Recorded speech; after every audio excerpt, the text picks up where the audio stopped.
Advocate Nobel Mathew, അങ്ങനെയൊരു കണക്കുകൂട്ടലിലാണ് ഇപ്പോൾ നേതൃത്വം നിൽക്കുന്നത്. എന്തായാലും നേതൃത്വത്തിന്റെ ഭാഗത്ത് നിന്ന് നടപടിയുണ്ടായി. കോൺഗ്രസിൽ നിന്ന് BJP-യിലേക്ക് ശശി തരൂർ എത്താനുള്ള ഒരു വഴിയൊന്നും തുറന്നു കൊടുക്കാൻ അവർ ഒരുക്കമല്ല. അപ്പോൾ നേരത്തെ അഡ്വക്കേറ്റ് ബൈജു സൂചിപ്പിച്ചതുപോലെ ഒരു കെണിയൊക്കെ ഇതിൽ ഒരുക്കിയിരുന്നു BJP എന്നുള്ളതാണ്. പക്ഷേ ആ കെണിക്കയിലേക്ക് വീണുപോകാൻ തരൂർ, പക്ഷേ അതിന് കോൺഗ്രസിൻ്റെ അനുവാദമുണ്ടാകില്ല, കോൺഗ്രസ് അതിന് വഴിയൊരുക്കില്ല എന്നാണല്ലോ പറഞ്ഞു വെക്കുന്നത്.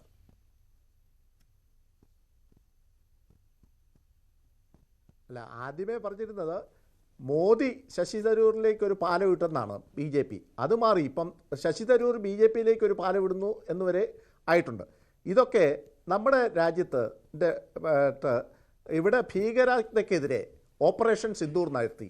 ആ ഓപ്പറേഷൻ സിന്ദൂരിൻ്റെ അനുകൂലമായിട്ട് പൊതുജനാഭിപ്രായം സംഘടിപ്പിക്കുവാൻ വേണ്ടി വിവിധ സംഘങ്ങളെ അയച്ചു.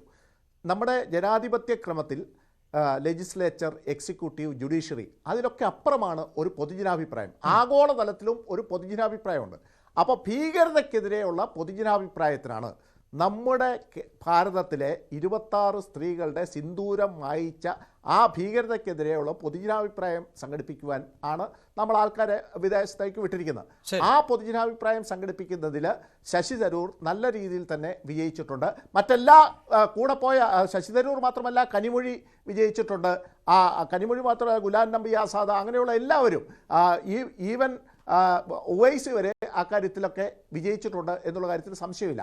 അപ്പോൾ അങ്ങനെയുള്ള സമയത്ത് ഇവർ പറയുന്ന രാജാവ് എന്ന് പറയുന്നത് എന്താണ്? ശശി തരൂരിനുള്ള കുഴപ്പം. ശശി തരൂരിനുള്ള കുഴപ്പം കോൺഗ്രസിലെ യുവരാജാവ്, ഇപ്പോൾ രാജാവായിരിക്കുന്ന ആൾ, അദ്ദേഹത്തിന് ശശി തരൂരിനെ ഇഷ്ടമല്ല.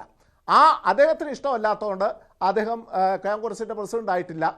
കോൺഗ്രസിൻ്റെ അവിടെ രാജഭക്തി കാണിക്കുന്ന, രാജഭക്തിയല്ല അതിലും കൂടുതൽ ഭക്തി കാണിക്കുന്നവരെ മാത്രമേ അവർ കോൺഗ്രസിൻ്റെ നേതൃത്വ രംഗത്തേക്ക് കൊണ്ടുവരുള്ളൂ.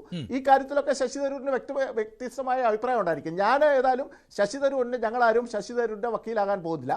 പക്ഷേ ശശി തരൂർ ഭാരതത്തിൻ്റെ അഭിഭാഷകൻ എന്നുള്ള നിലയിൽ, ഭാരത ദേശഭക്തിയുടെ അഭിഭാഷകൻ എന്നുള്ള നിലയിൽ മികച്ച രീതിയിൽ അവിടെ പെരുമാറുന്നുണ്ട് എന്ന് നമുക്കാർക്കും പറയാൻ സാധിക്കും. പിന്നെ രണ്ടാമതൊരു കാര്യം, ഇവിടെ RSSൻ്റെ കാര്യം പറഞ്ഞു. നമ്മുടെ മഹാത്മാഗാന്ധിയെ വധിച്ച ആള്, നാഥൂറാം വിനായക് ഗോഡ്സെ, ഒരിക്കലും രാഷ്ട്രീയ സ്വയം സേവാ സംഘമോ രാഷ്ട്രീയ സ്വയം സേവാ സംഘത്തിലെ വിവിധ ക്ഷേത്ര സംഘടനയുടെ ആളല്ല. ഹിന്ദു മഹാസഭ രാഷ്ട്രീയ സ്വയം സേവക സംഘത്തിൻ്റെ ഒരു വിവിധ ക്ഷേത്ര സംഘടനയും അല്ല. അതിൻ്റെ അന്നത്തെ പ്രസിഡന്റ് സോമനാഥ് ചാറ്റർജിയുടെ അച്ഛനായിരുന്നു.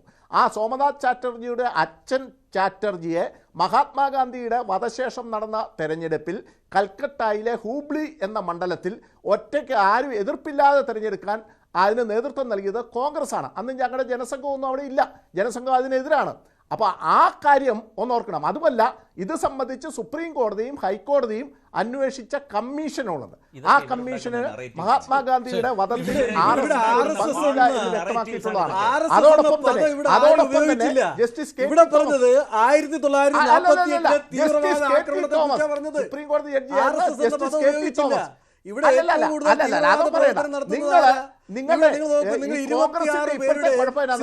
ചരിത്രത്തെ വളച്ചൊടിക്കാൻ ശ്രമിക്കുന്നു. അതിനെപ്പോലും ഇന്ത്യയെ വേറൊരു ലെവലിലേക്ക് ചിത്രീകരിക്കുവാനാണ് നിങ്ങൾ ശ്രമിക്കുന്നത്. ഇന്ത്യയെ ഒരു പ്രത്യേക രാഷ്ട്രമാക്കി മാറ്റാനാണ് നിങ്ങൾ ശ്രമിക്കുന്നത്.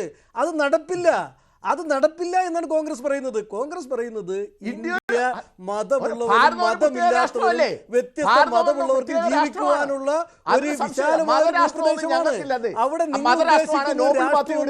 ഇന്ത്യയിൽ ഉണ്ടാക്കിയെടുക്കാൻ പറ്റില്ല. ഇവിടെ മതരാഷ്ട്രം സ്ഥാപിക്കുവാനുള്ള നിങ്ങളുടെ ശ്രമത്തെയാണ് ഞങ്ങൾ എതിർക്കുന്നത്.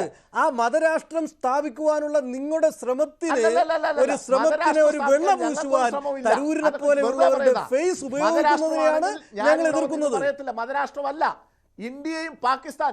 ഇത് നേരത്തെ പറഞ്ഞല്ലോ, മഹാത്മാഗാന്ധി അതിനെതിരായിരുന്നു. ഇന്ത്യയും പാകിസ്ഥാനും തമ്മിൽ വിഭജിക്കുന്നതിന് മഹാത്മാഗാന്ധി എതിരായിരുന്നു. അന്നത് ആരെയാണ് അനുകൂലിച്ചതെന്നൊക്കെയുള്ള കാര്യം ചരിത്രത്തിന്റെ ഭാഗമായിട്ടുണ്ട്. അപ്പൊ ആ ചരിത്രത്തെ വളച്ചൊടിക്കുന്നത് നമ്മുടെ രാജ്യത്തിനു വേണ്ടി ദേശഭക്തി, ആ ദേശഭക്തി വളർത്തുന്ന ആൾക്കാരോടൊപ്പം ദേശത്തിലെ ജനങ്ങൾ നിൽക്കും, രാഷ്ട്രം നിൽക്കും. തീവ്ര ദേശീയത എന്ന് പറയുന്നത് ഒരു രാജ്യത്തിന് അപകടകരമാണ്. ഈ തീവ്ര ദേശീയതയാണ് മറ്റൊരു തരത്തിൽ തീവ്രവാദത്തിന് വഴിവെക്കുന്നത്. അപ്പോൾ നിങ്ങൾ പറയുന്ന ഈ തീവ്ര ദേശീയതയൊന്നും ഒരിക്കലും ഒരു രാജ്യത്തിന്റെ നിലനിൽപ്പിന് നല്ലതല്ല. പിന്നെ ഈ തീവ്ര ദേശീയതയൊക്കെ പറഞ്ഞാൽ നമുക്ക് കടലും കരയും മണ്ണും ഒക്കെ അദാനിയെ പോലെയുള്ളവർക്ക് വിറ്റ് കമ്മീഷൻ വാങ്ങിച്ച് പോക്കറ്റ് വെക്കാമെന്നതിനപ്പുറം സാധാരണ ജനങ്ങൾക്ക് ഈ തീവ്ര ദേശീയത കൊണ്ട് ഒരു ഗുണവുമില്ല. റൈറ്റ്, ഞാൻ വളരെ പെട്ടെന്ന് ചർച്ചയിലേക്ക് തിരികെ എത്താം. ഒരു ഇടവേള അനിവാര്യമാണ്. ഇടവേളയ്ക്ക് ശേഷം അല്ല അത് പറയാം.